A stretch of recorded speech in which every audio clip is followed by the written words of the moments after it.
Store சீரியலில் பார்த்தீங்கன்னா சூட்டோடு சூடாக மயில் அப்பா புலம்பியதை கேட்ட சக்திவேல் அவர்களது வீட்டிற்கு செல்கிறார். தனது மகன் குமாருக்காக பெண் கேட்கிறார். அவர் கூறியதை கேட்டு முதல்ல பயந்த மயில் அம்மா அப்பா கடைசியில் ஒப்புக்கொள்கிறார்கள்.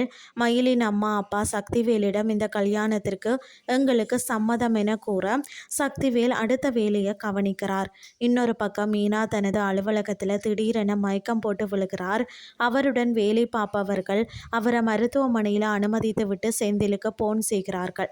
சாப்பிடாமல் தூங்காமல் இருந்ததால் அவருக்கு பிபி சுகர் எல்லாம் குறைந்ததால் மயக்கம் அடைந்து விட்டார் என சொல்கிறார்கள்.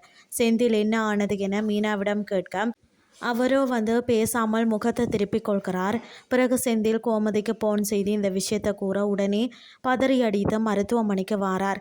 மீனாவை தனது வீட்டிற்கு அழைத்து செல்ல முடிவெடுக்கிறார். ஆனால் மீனா அம்மா எங்கள் வீட்டிற்கு அழைத்து செல்கின்றேன் என்று செந்தில் வேண்டாம் எங்கள் வீட்டிற்கே செல்கிறோம் என்கிறார்.